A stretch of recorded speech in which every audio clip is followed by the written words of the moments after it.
Hey, folks, and welcome to another episode of Crit Hit Reviews with your host, Arlyeon. On today's episode, I'll be talking about the review copy I received of Graphite Labs' Hive Jump, a run-and-gun platformer with some roguelite elements and co-op support. But was it a bug-free blast, or did it make me want to buzz off? So, narratively speaking, if I had to explain the plot, Starship Troopers definitely comes to mind. Human space is under attack from an incredibly hostile alien threat. I mean, thankfully not xenomorph level. There's still abominations, they're relentless murder hobos, and they are insectoid critters that build nests. There's just less of a focus on face hugging and chest bursting, and more of a focus on oorah! What I find mildly interesting was the expendability of the main characters meant that the story doesn't even focus on you as a protagonist per se. I mean, you get things done, but it's a supporting cast you're introduced to during the start of the campaign missions whom serve as the driving force to the story, as well as a healthy source of exposition. Still, those scenes are fairly short, so the overall experience can be considered story light. Though there is a fair amount of lore to be found by plinking around the in-game codex to find more about the setting, as well as just snippets of information you can pick up from the dialogue with the NPCs you find in the game's secret challenge rooms. Well, when the dialogue isn't just being silly. That said, as much as the game's storytelling takes things easy, the mechanics are another thing entirely. Stylistically, Hive Jump is something like a run-and-gun platformer, albeit with some roguelite aspects to it, and a hint of strategy for its campaign. The basic Hive scenarios start things off fairly simply, as you're tasked with ascending to the core of each one, armed with little more than a single weapon, grenades, and a special support ability, as well as the ability to use jump jets to briefly fly. Oh, and there's also the backpack, which lets you call in reinforcements. Not the fight alongside you kind, just have to clarify that. You're not that lucky unless you play co-op with some friends. Rather, these reinforcements teleport into the stage to replace your main soldier whenever he dies. Well, so long as the backpack hasn't been destroyed by bugs. It's vulnerable whenever it's not being held by a living trooper. Which, is further complicated by the fact that the cooldown on your backpack increases the more you die and the deeper into the hive you delve, which means it can be just sitting there vulnerable at times. Honestly, it's a neat idea, since it balances having your mercs mortally mauled and masticated by monstrous minions, and allowing a relatively timely return to the gameplay without your run ending immediately. I mean, unless you die over lava. Don't die over lava. Anyways, there is at least a bright side for solo players, as your backpack is controllable and can float, probably to make up for the fact that you're diving into an alien hive alone. Still, the backpack isn't just your respawn point, it's also your communication with your ship/support officers, what have you, which ends up being super important since you can only hold one weapon, grenade type, and special ability at any given time, and you're unable to change that loadout if set between stages, and even then, only when you have the backpack. If you lose it, not only can you not purchase new ones or upgrade existing ones, you also can't change your kit around, severely hampering your adaptability, which further highlights the importance of co-op and the ability to run a flexible multi-person squad. It's definitely a neat concept, though I did find myself frequently wishing I could have been a bit more flexible as a solo person, since I was relegated to relying upon Parsec for assistance, and that can be tenuous at times to find people with a decent connection and the time available. And I do mean the time. Whilst the process of diving into a hive is in itself not overly time-consuming, the campaign requires that you shred through multiple of them of increasing depths. A task that can even feel more lengthy when you factor in the need to, tactically nullify the strength of other nests so you can hold on to the ones you're subjugating. Remember that weird strategy game thing I mentioned? Whilst it's fairly simple, it's still something else to remember, obliging you to more or less conserve the goo you would normally use as currency to upgrade your gear with. So, effectively, you'll end up seeing a lot of repetition in your quests to quell the queens. As you progress through campaign difficulties, the hives will grow in relative strength, depth, and number, but their contents remain fairly similar. Whether in easy or impossible, you'll be seeing the same types of enemies, with the most major differences being those brought about by the biomes. Changes which occur every 3 floors in a hive, and even then, the most major difference you'll notice is the area hazards you'll be facing off against, and occasionally being thrown face first into them, since there's a certain enemy that knocks back on hit. Considering the brief loss of control of your jets means frequently flying into spikes, or lava, or acid pools, or lightning, and then just outright dying, you'll definitely get acquainted with a number of these obstacles. The other thing you'll end up seeing a lot of is the bosses, since there's only one associated with each type of biome, and a small handful of biomes to choose between, and regardless of the difficulty, their strategies remain the same, with the main variants you'll notice being just differences in the arena layouts. Considering that even midway into the game, you'll frequently see depth 6 and 9 hives, and there's a boss every 3 floors, expect to get real familiar real fast.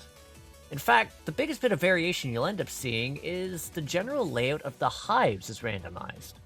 Whilst the basic strategy of go down, reach and exit remains consistent, not much else about the area design does, which was sometimes hard for me since there's no minimap, or the ability to check up or down for that matter, which led to me occasionally just dying like an idiot from dropping over a ledge straight into spikes, or lava, or acid, or that time where I failed to predict an explosive trap when I dropped down into the floor.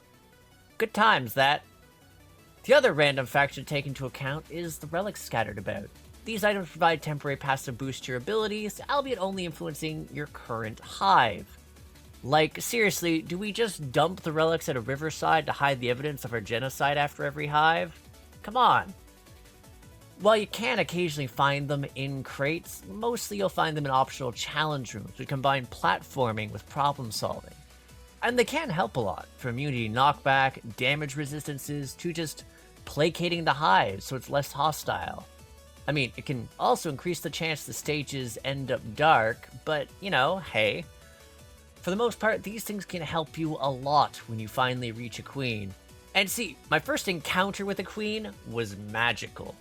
It was this massive boss dwarfing the other creatures with a vast array of abilities at its disposal and multiple ways of contending with it, as you could subjugate it with conventional firepower in a very prolonged, deadly battle to the death, or you could say heck with it, activate a nuke, and just protect the thing for like 2 minutes to end the fight. Which, I mean, is still a challenge since the nuke actually is damageable once it's activated, which means then you can be stuck in that really long, dramatic death battle thing. But hey, it was genuinely interesting and a fun change of pace from the other encounters, which had me looking forward to more variations. Still, that excitement started to wear off when I went through the medium and hard campaign and found myself iterating the same patterns over and over again, with the main difference being that the endeavors simply became increasingly time-consuming as my respawn time became increasingly lengthy to boot. It wasn't something that was helped by the occasional glitches that sent me falling into the floor to have my controls reversed until I somehow either managed to extricate myself or throw myself out of bounds to the stage to be sent back to the start. And considering that one time this sent me flinging through a platform below my backpack, an enemy had knocked it away, and then I ended up having my backpack wrecked as I looped my way back, the increasing amount of time becomes notable. Like, criticism aside though, I will say that I dug the soundtrack of the game. It was a lot of fun to listen to, and with the boss fights being my favorite bits of music. And seriously, above all else, I really do love the Queen's themes. That's right, plural. Just try and kill one with brute force and wait to see what happens for the second half of that fight. Also, Hive Jump is actually a lot of fun graphically. Whilst there isn't the largest amount of biomes to plunder through, what is there is nice to look at. Also, I might have just taken a bit of undue enjoyment out of making myself a radioactive green robot with a rad symbol as an icon, or one that was like a nice blue color with a barcode being a robot. I mean, it's fun. Simple pleasures. I've said a lot about Hive Jump, but I really ought to boil down what I mean by all of it at this point. And honestly, I'm a bit conflicted. There are a number of aspects that I enjoy about this game, but its current execution bothers me. First off, while the strategy map is a conceptually interesting idea, I rather wish I could skip the turn resolution, as it just ends up feeling like I'm wasting a lot of time, especially as you end up having to resolve multiple enemy hives attacking you just over and over again in later difficulties. Though, I did appreciate the utility of the nukes and the ability to cut down on exploration time significantly. But that also feeds into the next aspect, given the repetitive nature of the hives, the continuing addition to their length. It just ended up feeling punishing at times. Especially when solo, as the inability to carry more than one weapon made it less fun for me as a single player experience. Sure, there's the arcade mode, which allows challenge runs and other odds and ends and makes it a bit more streamlined, but the main campaign felt flawed to me on a fundamental gameplay level. That said, I can definitely see people who are looking for something both Contra-like with a dash of Rogue-lite digging this, which is why I'd rate this game as a fumble as a single player experience.